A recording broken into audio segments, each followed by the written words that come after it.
இப்ப நான் கேட்டதுக்கு என் தம்பியே சொல்ல சொல்லுங்க. அண்ணாமலை அவர்களே சொல்ல சொல்லுங்க.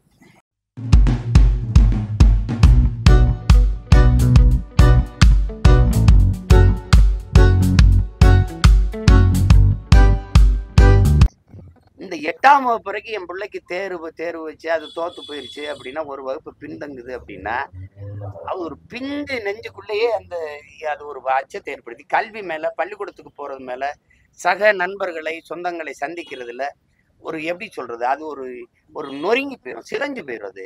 அது கல்வினாவே பள்ளிக்கூடம் போறதுனாலே ஒரு பயம் ஆயிரும் அதுக்கு. கொலைக்களத்துக்கு போற மாதிரி ஆயிரும். கல்விங்கிறது சுகமானது, சுமையானதல்ல. அப்படிதான் பிள்ளைகளுக்கு கொடுக்கணும். அதை விட்டுவிட்டு நீ 8ஆம் வகுப்பு தேர்வு வச்சு சரி என்ன குவாலிட்டி கொண்டு வந்துருவேன். இப்ப நான் கேட்டதுக்கு என் தம்பியே சொல்ல சொல்லுங்க. அண்ணாமலை அவர்களே சொல்ல சொல்லுங்க. இப்ப நான் நீட்டு தேர்வு எழுதிடுறேன். நீங்க தரம் உயர்த்திற்கு தானே சொல்றீங்க. ஒரே ஒரு கேள்வி கேட்பேன். இந்த நீட்டு தேர்வை நடத்துகிற நிறுவனம் எது? புரோமெட்ரிக்ங்கிற நிறுவனம் யாரோடது? அமெரிக்காவோடது. அமெரிக்காவில் இருக்கிற ஒரு தனியார் நிறுவனத்துக்கு இந்திய நாட்டில் தரமான மருத்துவ மாணவர்களை தேர்வு செய்யறதுக்கு ஏதாவது நேர்த்திக்கடன் இருக்கா தம்பி? உன் நாட்டு மாணவர்களுக்கு தேர்வே வைக்க முடியாது, நீ ஒரே தேர்தலுக்கு பெரிய இதெல்லாம் வேடிக்கை இல்லையா? எப்படி இருக்கு பாருங்க. இப்போ நீட்டு நான் எழுதிடுறேன். 12ஆம் வகுப்புல நான் 1200க்கு 1199 வாங்கினா கூட எனக்கு மருத்துவராக தேர்வு தகுதி இல்லைன்னு.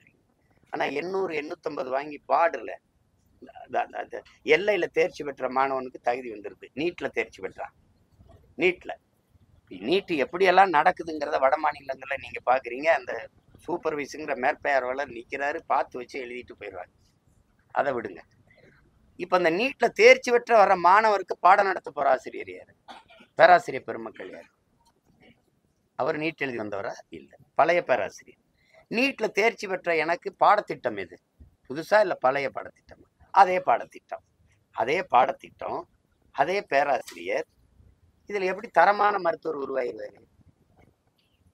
இப்ப நீங்க சொல்றது எப்படி இருக்குதுன்னா, ஒரு தேநீர் சுவையா இருக்குன்னா அதுக்கு அளவான சர்க்கரை, தேயிலை தூள் இதெல்லாம் போட்டு செய்யற அதுல சுவை வரல.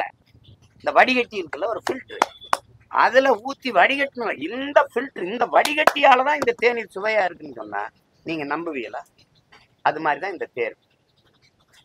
மனித அறிவை மதிப்பெண்ணை வச்சு மதிப்பிடுவ மாதிரி ஒரு அறிவு கட்டத்தனம், ஒரு மடத்தனம் உண்டா உலகத்துல? உண்டா சொல்லுங்க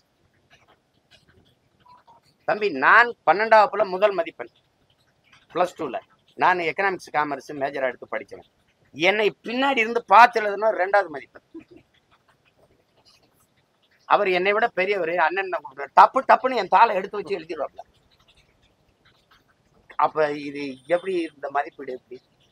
நான் பல தடவை சொல்லியிருக்கேன்.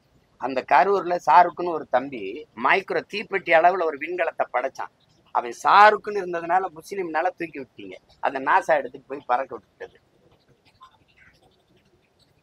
உங்களுக்கு புரியுதுன்னு நினைக்கிறேன். அவன் எவ்வளவு தெரியுமா? 760 தான் +2ல வாங்கியிருந்தான். இப்ப இந்த அறிவுக்கு இந்த மதிப்பெண்ணுக்கு ஏதாவது சம்மந்தம் இருக்கா தம்பி?